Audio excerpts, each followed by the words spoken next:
Okay, on to part 2 of making our clay thumb pot. So in this video we will learn how to make the base of the pot so that it doesn't wobble and move around.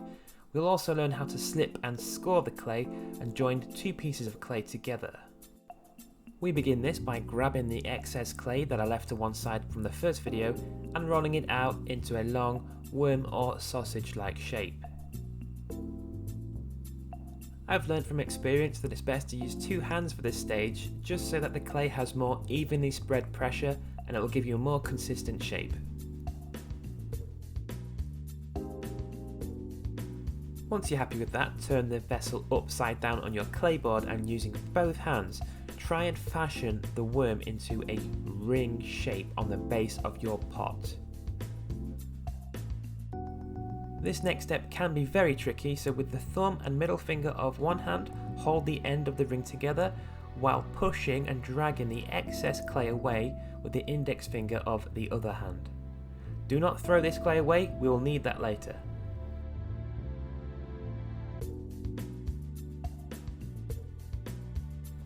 Now what we have to do here is join the two ends of the ring together by using water and gentle pressure to drag and smooth those ends together until we have one solid piece of clay.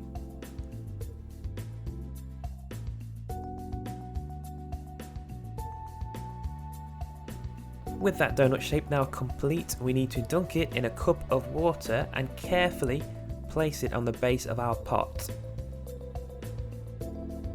This isn't really necessary, but I like to do it because it leaves behind a watery residue exactly where we need to score on the base of our pot. So really it's a useful tip on how to create a guideline of where we need to score next. So onto the scoring now. We need our clay tool or any kind of tool that has a fine tip on the end. And what you need to do is scribe in a crisscross pattern on the two pieces of clay where they join up.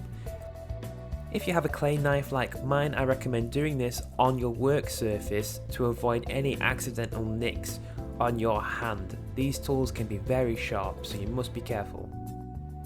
Before we join the two pieces of clay together, we need to add water to each of the surfaces that we've just scored up. This will create a kind of glue, otherwise known as slip, and help the two pieces of clay bond together naturally. Now we carefully add the ring or donut shape to the base of our pot, pressing down quite firmly to ensure water oozes out of the sides and making sure we have a good bond. If there is air trapped under there, it's quite likely to break during the firing process, so we need to make sure we get all of that air out.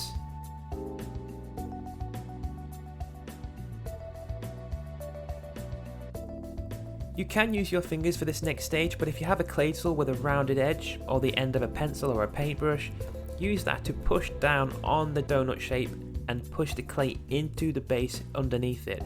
We're trying to join the two pieces of clay together and make the clay think that it's all one solid piece.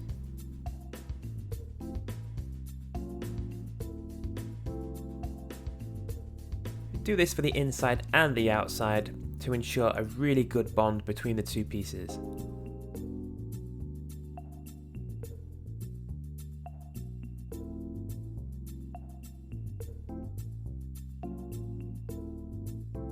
Now we're just going to use the tool to smooth over all of those unwanted marks left over from the joining process.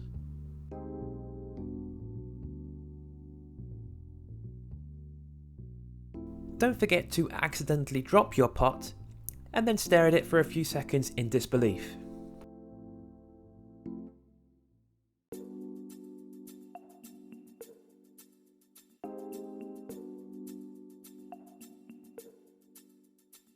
The base of the pot is now securely joined to the vessel. We are now just going to spend a few minutes adding water with our hands, working into it, smoothing it all out and making a nice finished pot.